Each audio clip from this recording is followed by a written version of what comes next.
Maya Angelou, a beautiful poet, beautiful woman, said one time, survival is very important. But we're living in a time and age where we can practice the elegance of thriving. Survival, very important. We all need to survive and make sure that those basic needs are met. But the beautiful news is that we're living in a time and age where we can start practicing the elegance of thriving. Now, I wanted to begin this Facebook Live, We Are the Miracle Facebook Live, with this quote because it just says so much.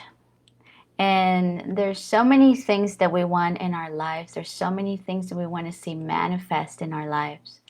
But if we are in a state of survival, there's not much that gets done but surviving. My name is Paola Castro, and I am so honored to be here with all of you talking about how we are the miracle and how we can be the witness of so many miracles in our lives.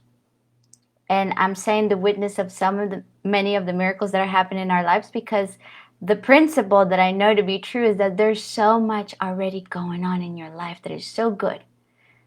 But here's the thing, if we are in a space of survival, then we are blind to the miracles that are happening. So I am loving being here with you, and I'm just going to jump right in. So what are we talking about today? We're talking about how do we go from surviving to thriving. And if you just tune in, I was just saying that Maya Angelou said this beautiful quote that yes, it's very important to survive, but we live in a time and age where we need to thrive. But now we can transition to thriving. Now I see a few people connected, but I don't see the comments. So if you are here, just say a quick hello. It's interesting because I don't see anything. But I know 54 of you are online. And the reason why I want to know it, it's because you may have a very important comment or very uplifting question for everyone. So I just want to make sure that I'm seeing them. So I'm just going to pull. Oop, that's me. All right. So see, here's where a good assistant would be very handy. All right, I see it. Okay, so how do we transition? Okay, I see it now. So hi, John. Hi, Nicole. Hi, Susanna. Hi, Dan. So I don't see you here, the comments, but I'm going to be looking at my phone throughout the call. So how do we go from surviving to thriving, and why is it important? So I'm about to tell you a very awesome story I heard. Awesome and also a little funny. I think it's pretty funny. The story that Reverend Michael Beckwith told us one time. In fact, I was watching one of his classes and someone in the class raised her hand and said, Reverend Michael, so I hear you talking about manifestation. I hear you talking about, reaching your goals and fulfilling your dreams. And I want that for my life. But I also hear you talking about forgiveness, and I don't want to forgive. I'm not ready. I'm not ready to let go. What do I do? Can I still fulfill my dreams? Can I still reach for my goals, get to my destination, even if I don't forgive? And he said, let me tell you a story. And he said that at the beginning of Agape times, Agape is a spiritual center that he has in Los Angeles. They would do Saturday bicycle rides. I think it was a Saturday. So if I recall well the story, they will all go, the whole community will go on a bicycle ride and then come back to Agape after they were done. For whatever reason, the first weekends, he was always the last person to arrive back. And he was feeling a bit weird, a bit embarrassed. Like, why am I the last person to come back to the center. Like he was, this was what, 35 years ago. He was feeling strong. He was feeling amazing. Well, he's still very strong and very athletic, but at the time, he was just confused. And someone said by the second or third weekend, I can't remember, but someone said to him, Michael, let me check your bicycle. And he's like, okay, just go ahead and check my bicycle. And guess what was happening with the bicycle? He was riding with the brakes on. He was riding his bicycle all this time with the brakes on. So he was riding the bicycle with a lot of resistance. It was hard and he always made it last. So he had this brilliant way to answer the question to this lady that was resisting forgiveness, that was resisting letting go what was no longer serving her, and still wanted to fulfill her dreams. And he said, look, you can get to your destination, but you're going to get there so tired. You're going to get there so resentful. And isn't that a great analogy for all of us? There's so many times where we want to get to our destination. We want to reach our goals. We have all these dreams. We want to manifest prosperity, good relationships, community. We want to manifest health. Our body temples sometimes are so full of heaviness that they get sick. And so we want to manifest good things in our lives. And then we say, okay, if you watch my video from Powerless to Powerful, which I recommend if you haven't. That was a good video. Not because I did it, well, but because the information in that video, it's all about going from a victim consciousness to a manifest consciousness. That's the first two stages. So when you are in victim consciousness, you think that things are happening to you, that things are heavy. But I know this is not you. And if you haven't watched that video, go there and get some context about what I'm talking about. But what I'm talking about here is that I know that many times we say, okay, let's do it. I'm over here. I want to go over there. And I know the steps to take over there. You are the diligent student. But you forget one part, which is to let go of resentment, let go of judgment, all the judgment that you pass on to yourself and everyone else. You forget to let go of of fear. You forget to let go of all that is no longer serving you. And that works like having the brakes on. You keep riding the bike. You keep doing your life, and you do it and you do it and show up.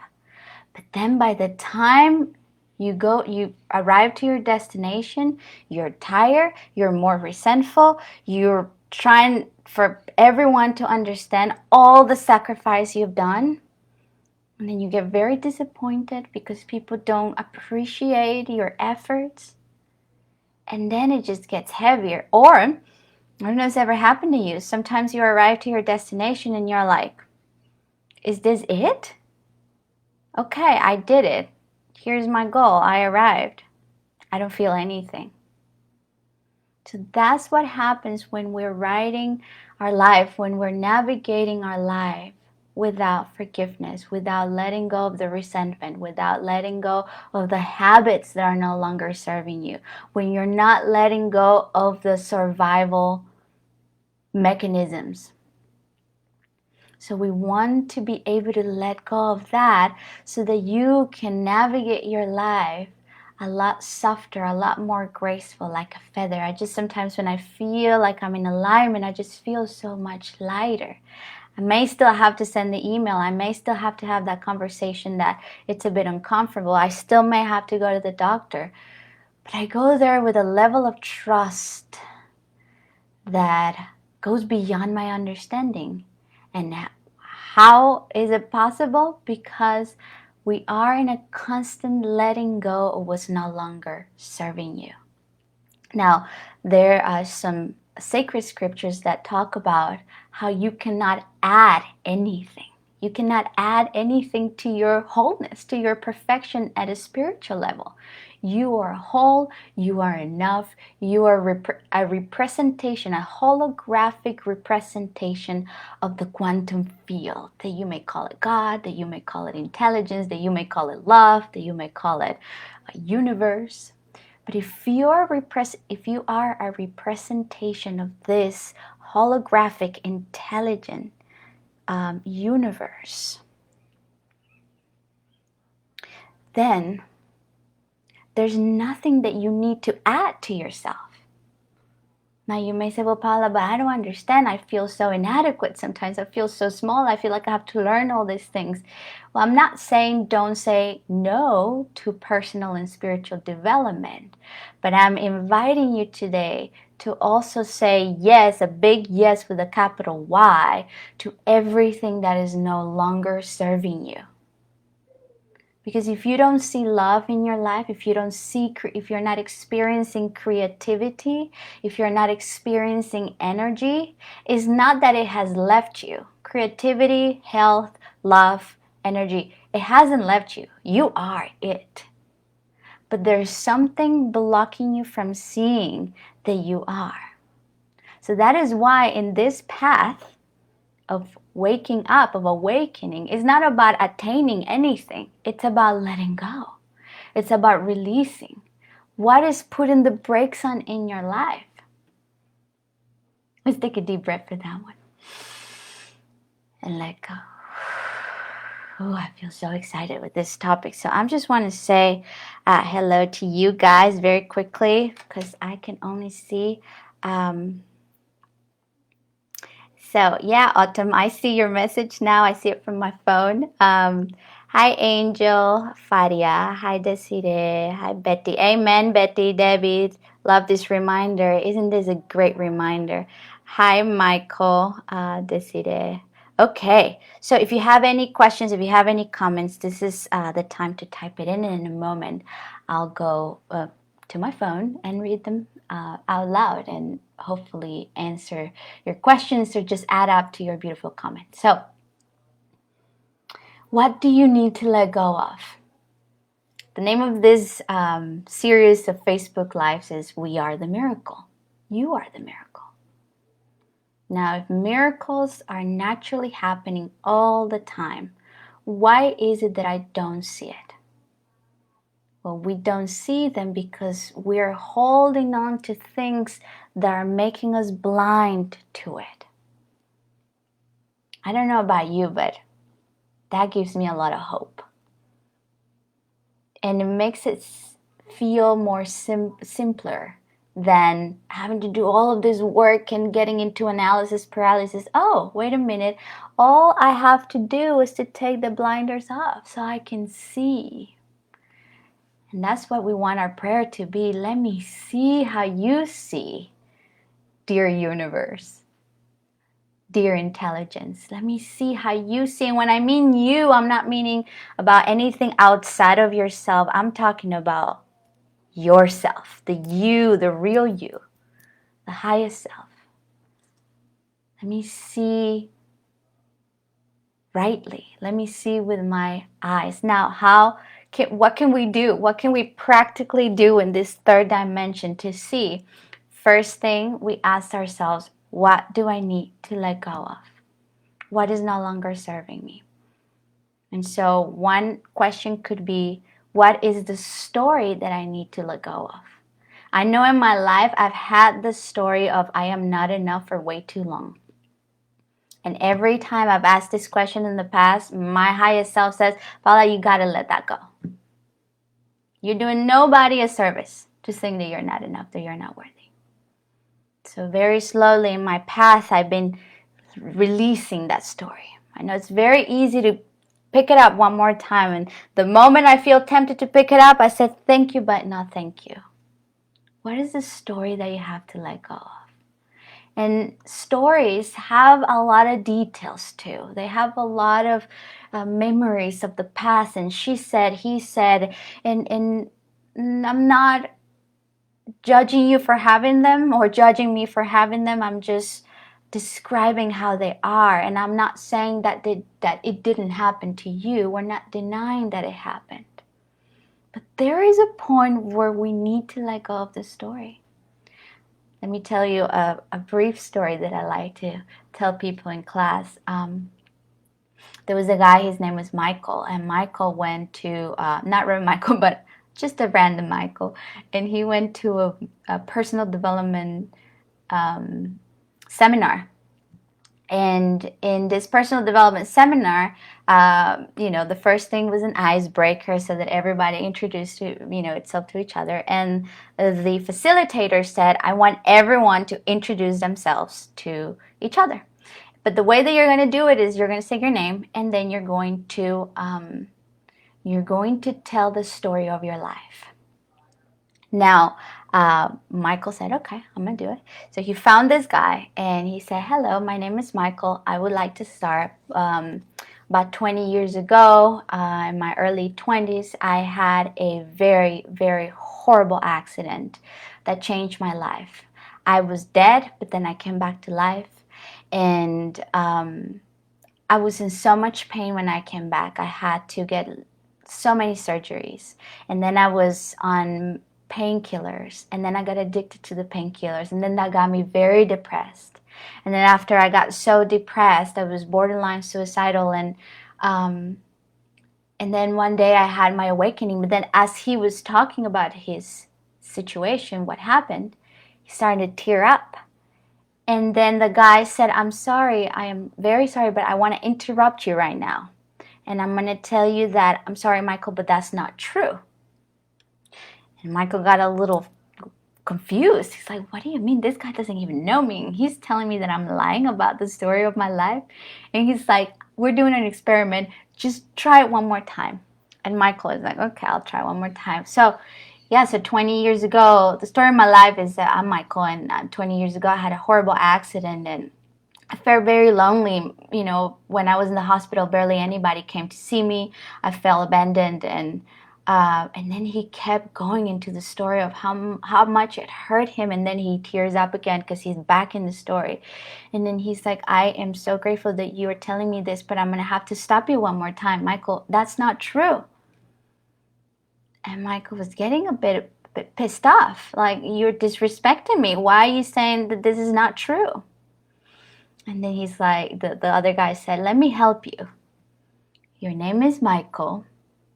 20 years ago, you had an accident. The end. And I can't remember where I heard this story, but it stuck with me. I think it was in a podcast. I was hearing someone talking about this. And yes, he went through a lot of pain. Yes, he went through the dark night of the soul.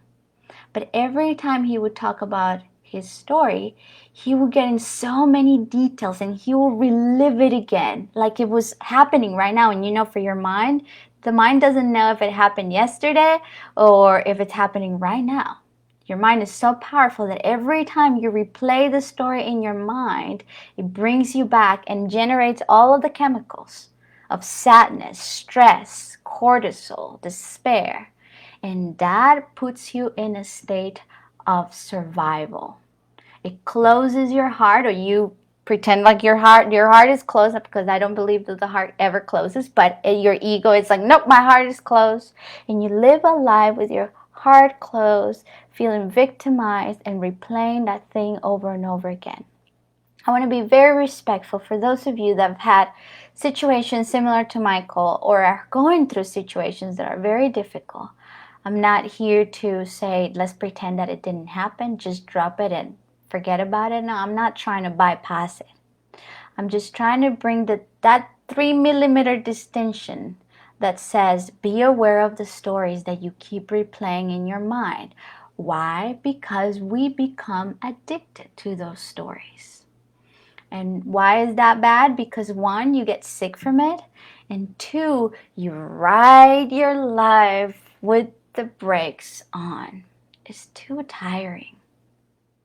So you may ask, well, Paola, what do we do then? What do we do? Well, first thing is to acknowledge the story.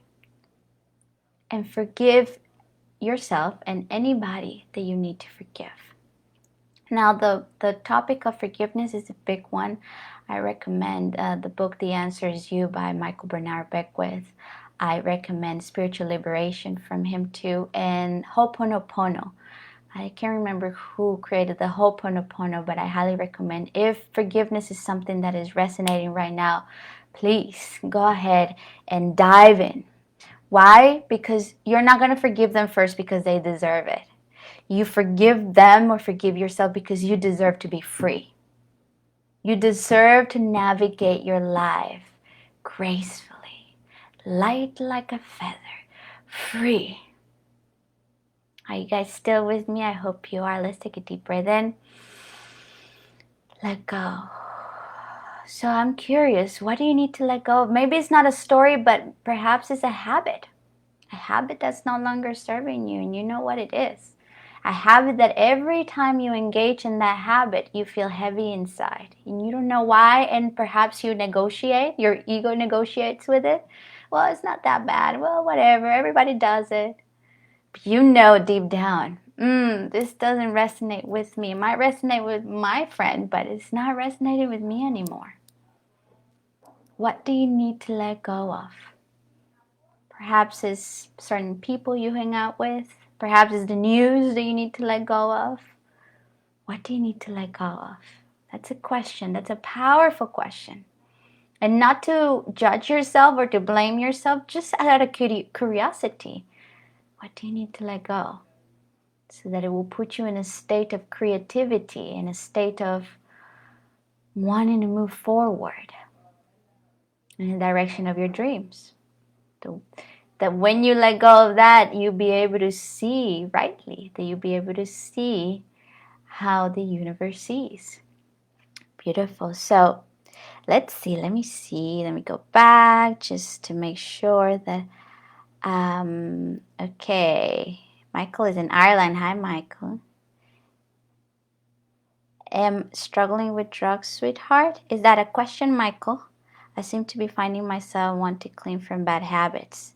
Beautiful. Listen to that voice, Michael. Listen to that voice. And if it's too hard to do it on your own, please, please reach for help. And not if it's too hard to do it on your own, always. Reach for community. Reach for other people to help you. So asking for help, it's a wise act. Beautiful. And thank you for being here. It's very, very beautiful that you are part of this chat. Hi, Dee. Natasha says, how do we remove the block that may be keeping us from experiencing our creative and move from that place of letting go and forgiveness? How do we remove the block that may be keeping us from experiencing? Okay. For me, there are different ways, and I'm just going to tell you a few ways that work for me and see if it works for you. So the first way that I remove my own blocks, number one, is the awareness of the block. Do you know what the block is? And then I engage in compassion. So what does compassion mean? Compassion means that you understand that hurt people hurt people. Hurt people hurt people. So how is this relevant if it's something that you have within and there's nobody else, there's no people to blame? So you understand that if you ever hurt yourself with this blockage, and the way that I'm seeing it right now, I used to have the habit of binge eating. It was a terrible habit. It hurt me in so many ways, and I didn't know how to let it go. So I started with compassion. I started understanding how come I did this. What was the noble causation of it? And I discovered a lot of things. I discovered there was an inner little girl here, a little child, inner child that needed my attention. That I always looked for food because I was looking for love. I was looking for nurturing. And that's what addiction is. And this is also for Michael. Addiction is when we're looking for love in the wrong places. So I started with compassion. Okay, so I hurt myself with this habit that is not good for me because I am looking for something here. I'm trying to meet my needs. I was just doing it in a way that it was harmful. We're all trying to meet our needs. That's why we do what we do. Now, if this is with someone else, that you're angry at someone else, you're resentful, then you start having compassion for them. Now, if you cannot have compassion for them just yet, start with self. Have compassion for myself for not being able to forgive them just yet. Just keep meditating on compassion. Learn about compassion. Compassion is such a strong force of the universe. It's what unifies us all. Compassion is not pity.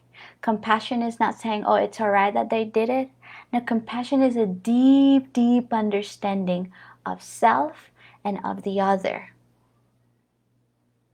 Now, compassion doesn't mean that you're going to go be friends with that person or oh, it's okay to engage in this habit that is terrible, but it's all right. No, it doesn't mean that. Compassion opens the door for healing. So for me, my way of releasing my blocks is through a deep sense of compassion, which in other words is a deep understanding of myself and the other. And then we move into forgiveness. Now, another one, and this is a good question, Tasha. Another one is that in the midst of darkness, let's say you're in the midst of your darkness, you're not feeling the energy to create, you're not feeling like you want to show up that day, you're just feeling, oh God, this is a hard day. The lights are off, you feel the darkness. You ask yourself, how can I turn the light on right now? And this was said originally by a yogi. When in darkness, do not worry so much about the darkness. Turn the light on and the darkness will disappear. So ask yourself, how can I turn the light on right now? So you're confronted with the blockage. You're not feeling good enough. You're feeling like a failure. You feel all this resentment. You see it there. It's heavy. And you ask yourself, how can I turn the light on right now? How can I turn the light on? And sometimes your highest self will say, just reach out for help. Reach out for a friend that you trust that always has a beautiful word to say back. Sometimes it would say, just take a nap. I don't know if you guys are familiar with Abraham Hicks. I like it. Abraham Hicks says, sometimes it's just taking a nap. Just take a nap and change your vibration. But ask yourself, how can I turn the light on? Another good question is, what do I need right now? What is the need that I need to meet right now? And a lot of us could say, well, I'm exhausted. I know I've said this to myself in the last week. I'm just so tired. And I just need to give myself some grace. And parent to myself, love myself. And you will see that the more you turn the light on, the more compassion is into your life, that blockage will dissolve and will transmute into your biggest lesson. I hope that answers your question.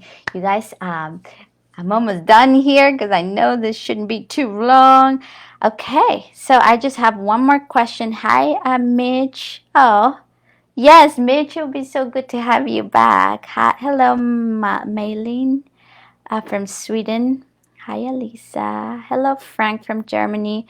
So, Eliasa, so this is the last one, and then with this I'll say goodbye. I have such a giving heart, but can be such a curse and such a blessing. It gets heavy carrying other people's hurt and trying to mend their pain, but on my end, it's so draining. Oh yes, so that is your teacher. That is your gift, and that is your teacher, your givingness, and it's beautiful that you are that way. But also we need to use our discernment and set boundaries. This is probably not the first time that you hear this, Eliatha. I hope I'm saying your name right. Boundaries are very important because if you're engaging in a lot of givingness without boundaries, you're going to end up resenting your givingness. You're going to end up resenting your gift, the gift that you were given to give to the world. So be aware of boundaries. And last time I said I was going to talk about something, but then I didn't write it down. So I'm gonna write here boundaries for next time I see you, which is going to be in 2 weeks. Boundaries are so fundamental, and it sounds like common sense, but common sense is the least common of the senses, and then we forget it. And so here's something very quick for you, and then I can expand in another Facebook Live. But before you help others, ask yourself, what I'm about to do, is this an act of self-care first? If the answer is no, you go ahead and take care of yourself first and then help them. If the answer is yes, be my guest and love them and help them as much as you can, because you see the universe works as a circulation. What they say, it's a vortex, it's a spiral. But and also the infinite symbol represents the universe. But if you see, there is a giving and a receiving. It's a full cycle. And the problem is that when we're giving and giving and giving, we are interrupting the cycle. It's almost as if you are just breathing in. There's a moment that you'll suffocate yourself because you are just inhaling or you're just exhaling.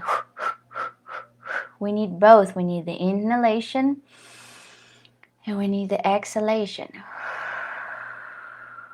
We need the receiving to be able to give. So nature, our own bodies are teaching us all the time the importance of respecting this cycle. So givers in the house, givers in this Facebook live, put it in your calendar. In 2 weeks, I'm going to be talking about boundaries, because this is a good topic, especially if you have a big heart, especially if you're an empath, if you have the ability to sense people's emotions. I'm going to talk about that, and I just wrote it down so I'm not forgetting.